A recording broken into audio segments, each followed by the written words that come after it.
What's up, beautiful Pisces? Welcome to your 2024 astrological energetic report. This is going to be an overview of your soul's growth, what you're going to be looking at for the next year.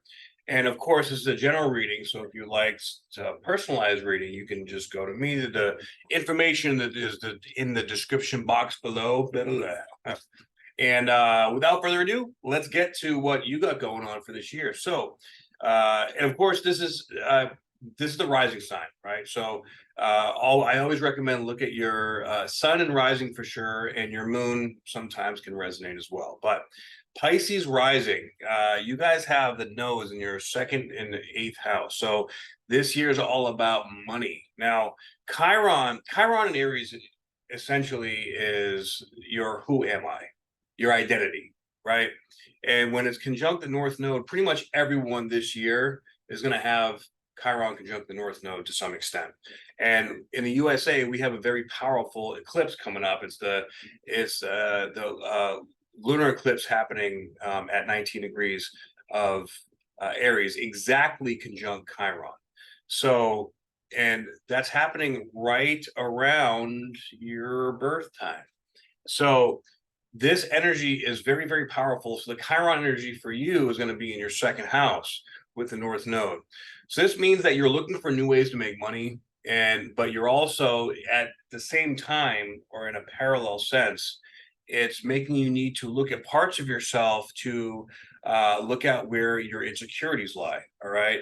This is going to challenge your self-worth and self-confidence. So maybe you're being asked to step into more of a leadership role or take on more responsibility. And you're like, can I handle it? Do I have the resources, or do I have the strategies and structures in place in my life to be able to take on whatever it is the universe is asking you to take on? And with the South Node in the eighth house, this could be karmic blessings, karmic rewards coming in, karmic lessons as well. But the eighth house really has to do with other people's money, taxes, your intuition. With the nodes here, this is more about death and rebirth to old ways of being and doing. So that could mean a multitude of things. Really, the focus is going to be more on starting up your own thing, like doing the work that you love to do.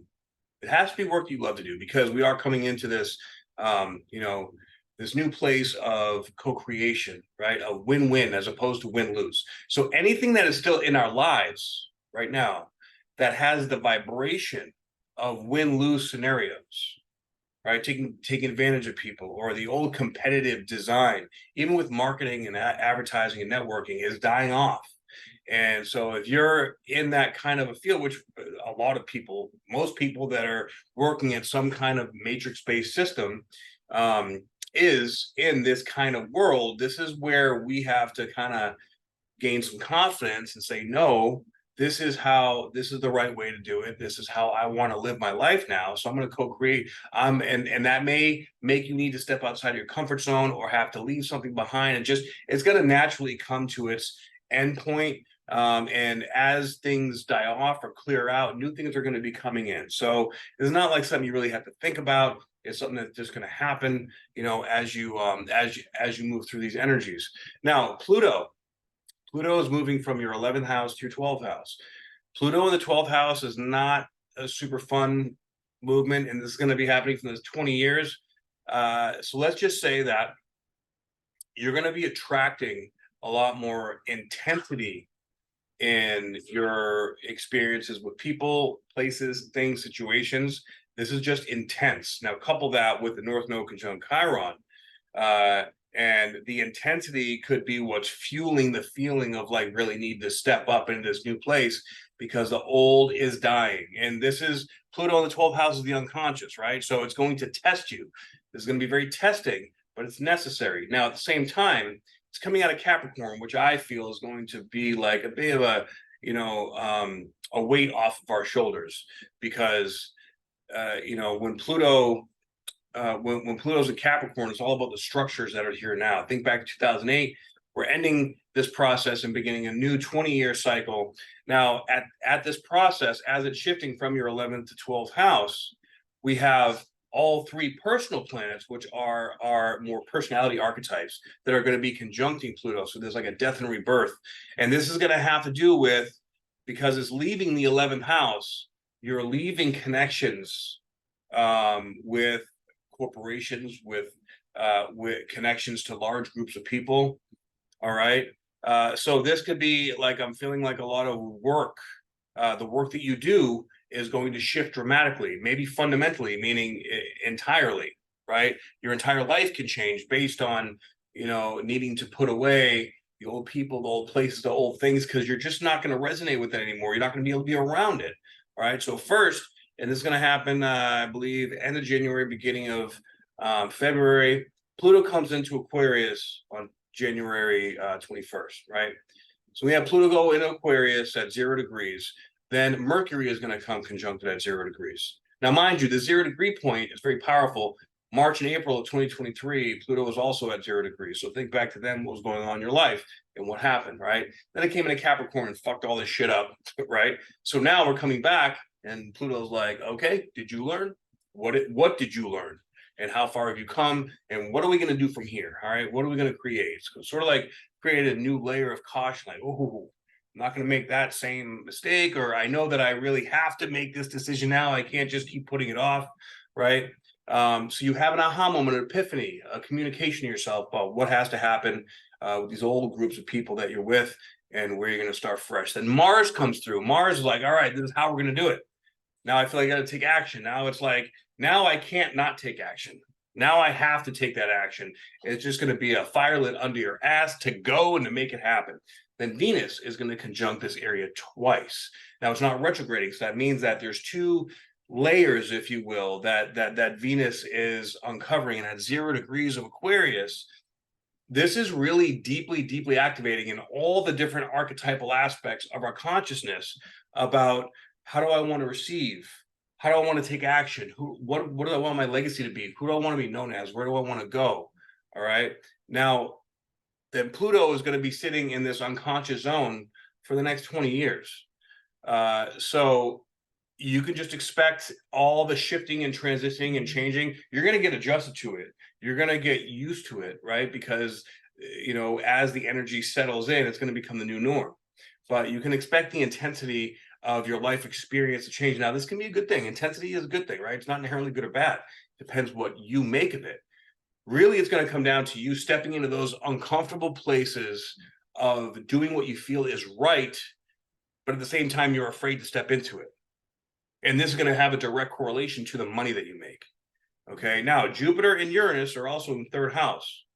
So this means that you're learning a lot. And you can also at the same time have the opportunity to build community. Opportunity for community. Jupiter is going to conjunct Uranus in April. So there's going to be some kind of culmination that comes down that's going to have to do with you either maybe want to teach something or learning something new. Like this could be where if you've been feeling lost or not really sure what to do up to this point, bam, you're going to get the download, the information, the aha moment. Okay, this is what I need to learn. This is where I need to go. And it may seem huge. It may seem like, wow, okay, I got a lot of work to do. All right. But it's going to be exciting because it's going to be something that feeds your soul. And we're going to be going more and more into this feeding our soul energy as opposed to feeding our ego. Now, with Saturn and Neptune in the 1st house, right? First, Neptune rules your ascendant sign. That means it's your chart ruler, and Neptune is going to be at 29 degrees for 5 months. So this for you is going to be especially powerful. With Neptune at 29 degrees for 5 months in your 1st house, you're going to be observing, you're going to see all the blind spots in your identity, particularly how you bring yourself out in the world. With Saturn sitting there, it's going to be like, all right, how are we going to orchestrate this or structure this in order to be able to take ourselves out into the world, in the best way possible? It can be a little frustrating, because Saturn is a bit of a perfectionist energy. It's the taskmaster. But it's all the master of self, right? You're never done learning. You're continuing to master things over and over and over and over again. But it's in your 1st house, all right? This is like, you must be a master of how you come out into the world. And with Neptune there too, you are so incredibly intuitive. Like you could see right through people's shit, but then that means you got to take a step back because like, all right, I see everything here, all right, but in order for the greater good, for everything that we want to build, I can't get caught up in that one thing or that trigger that that person over there is doing, or I can't get caught up in my own trigger. So how do I? So you're going to really be able to consciously observe yourself this year in a very powerful way. It can be a little uncomfortable because you just see everything.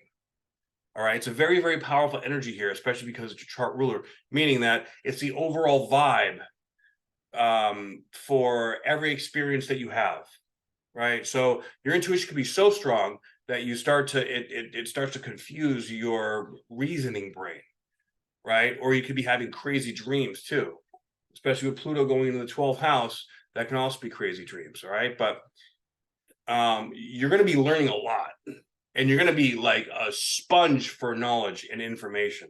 All right. So that's a good thing. And you're going to have a lot of potential and opportunity to really get out there in front of people and create community. But you got to ask yourself, how much of a leader are you willing to be? If you are a leader within yourself, okay, are you going to step up into that, or are you just going to shy away from it? And there's going to be opportunity after opportunity to do that. Okay. Now, Jupiter is going to be going into your 4th house in Gemini about May, June timeframe. And at that point, it's going to be like, okay, now that I'm learning all this new stuff, I'm creating a new foundation, a new feeling of home within myself. Now, this could either bring you into a place where you feel like, wow, I feel super far away from home, or I feel super connected to myself, depending on what energies that you focus on. So really for you, in a very, very deep, true sense, your energy goes where your emotion flows. So you have the ability to control and guide, especially with Saturn in your 1st house, control and guide your energy. So you have to just be very careful not to let the outside world dictate that for you. You have to be very cognizant of directing your own energies into the world, and things are going to be good for you with that. So this is what I got for you. Those are going to be the major themes going on in your life. It's a lot about you, really. And then whatever comes around you is going to be really a reflection of teachings for you and for you to grow. Okay, so if you resonate with this, please like, share, and subscribe. Drop a note, drop a comment, let me know. And if you'd like a reading from me, all the information is down in the description box below. Have a beautiful 2024. I'll see you on the next video. I hope.